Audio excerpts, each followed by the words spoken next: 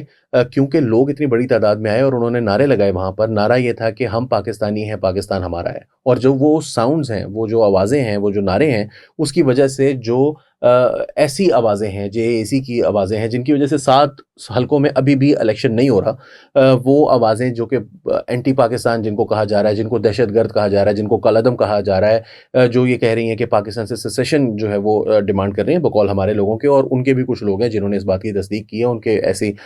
جو ہے وہ چیزیں موجود ہیں. میں ایسے ان کو کوئی فری پاس نہیں دینا چاہ رہا، لیکن آپ کے ان نعروں نے، اس حلقے کے اندر لگے ہوئے نعروں نے اس تمام جو کیا کہتے ہیں ان آوازوں کو ڈراؤن آؤٹ کر دیا. کیونکہ اس کے اندر اتنی اونچی آواز میں نعرہ لگا جو کہ آپ کی تمام ریپریشن، آپ نے بندوق اٹھائی، آپ نے ڈنڈا اٹھایا، آپ نے لوگوں کو مارے مرے، آنسو گیس کی شیلنگ ہوئی، اتنی بے حساب خبریں ہیں. وہ تمام چیزیں کرنے کے باوجود جو یہ حلقہ تھا، اس کے اندر ہوا ایک جلسہ جو تھا، وہ ان تمام چیزوں کے مقابلے میں جے اے سی کے اوپر زیادہ بھاری پڑا. مگر اس حلقے سے اگر الیکشن صرف اس وجہ سے جو ہے وہ چوری کر لیا جائے یا چینج کر دیا جائے اس کا رزلٹ، کہ فیصل راٹھور صاحب جو ہیں انہوں نے بڑی شد و مت کے ساتھ جو ہے وہ ریاستی حکم پر عمل کیا ہے، اور انہوں نے ٹکا کے جو ہے وہ پٹائی لگائی ہے جے اے سی والوں کی، پولیس کے ذریعے جو ہے وہ ان کو خوب مار کٹائی کروائی ہے، اس کی وجہ سے ان کو جو ہے وہ الیکشن جتوا دیا جائے، یا پیپلز پارٹی کو خوش کرنے کے لیے، فیصل راٹھور صاحب کو خوش کرنے کے لیے، یا کسی بھی وجہ سے ان کو جو ہے وہ اگر الیکشن رزلٹ جو ہے وہ، کیونکہ ظاہر ہے اسٹیبلش نہیں ہے کہ یہ ہوا ہے، کسی بھی وجہ سے اگر الیکشن کا رزلٹ چینج کروایا جائے تو بڑی ہی افسوسناک بات ہے کہ وہ لوگ جو کہ کوشش کر کے کسی بھی طریقے سے پاکستان کے حق میں نعرے لگوا کے جو ہے وہ کوئی فائدہ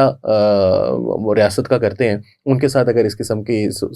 جو ہے وہ سلوک کیا جائے تو یہ زیادہ جو ہے وہ ان لوگوں کے لیے ڈس انسینٹیوائز کر رہے ہیں بیسیکلی آپ، جو کہ کوشش کر رہے ہیں کہ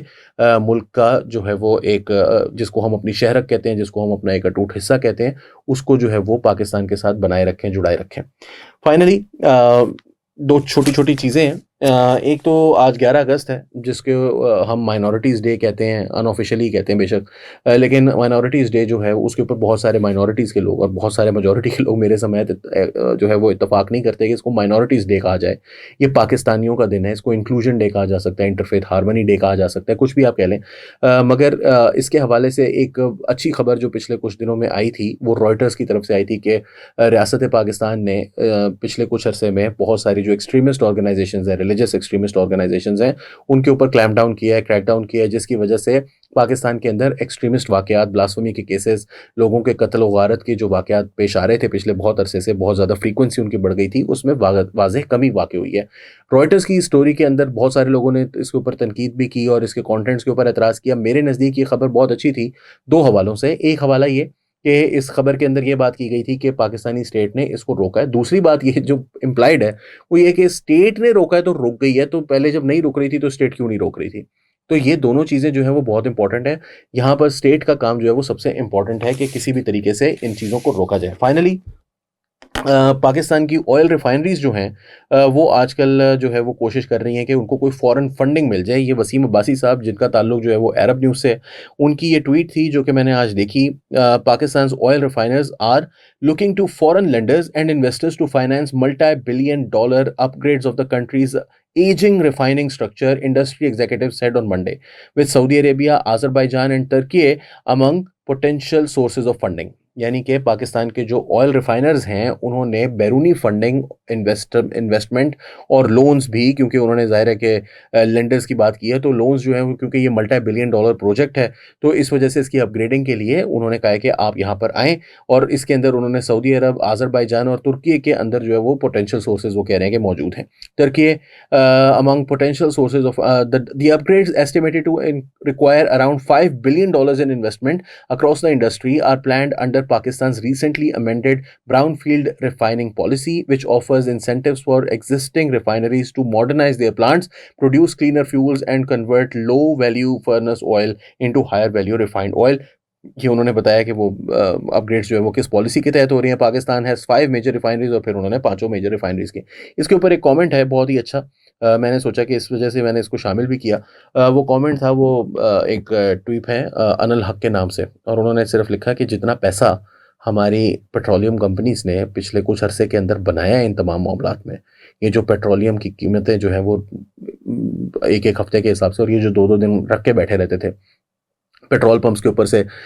جو ہے وہ پیٹرول ہی غائب ہو جاتا تھا، تیل ہی غائب ہو جاتا تھا، ڈیزل ہی غائب ہو جاتا تھا۔ انہوں نے ٹھیک ٹھاک پیسے اس میں کمائے ہیں، ان کو کہیں کہ ریفائنریز کے اندر بھی انویسٹ کریں نا، کیوں یہ صرف کیا لیچ کرنے کے لیے ہمیں جوکوں کی طرح چمٹے ہوئے جو ہماری کاروباری اور حکمران اشرافیہ ہے، یہ صرف کیا ہمیں ہمارا خون چوسنے کے لیے ہی ہیں؟ کیوں ریفائننگ کے ٹائم پر جب آپ کو انویسٹمنٹ کرنی ہوتی ہے تو آپ کو لینڈرز جو ہیں وہ ترکی، آذربائیجان اور سعودی عرب سے جا کر ڈھونڈنے پڑ رہے ہیں؟ وائی ناٹ دیز پیپل جنہوں نے اربوں ڈالر کمایا ہے پچھلے کچھ عرصے میں پاکستان کے اندر، اس جنگ سے پروفیٹیئرنگ کی ہے، آؤٹ مزری سے پروفیٹیئر کیا ہے، ان لوگوں کو کیوں آپ جو ہے وہ اس چیز کے اندر لانے کے لیے کوشش نہیں کرتے، اور یہ خود کیوں نہیں انویسٹ کرتے؟ ان کو کس بات کا ڈر ہے؟ کیوں باہر سے آئے گی $5 ارب کی investment? How can we not have $5 billion? اس سوال کا جواب جو ہے وہ کہیں سے کوئی ڈھونڈ کر لا دے۔ فی الحال کے لیے نیا دور کے پلیٹ فارم سے علی وارثی کو اجازت دیجیے، آداب۔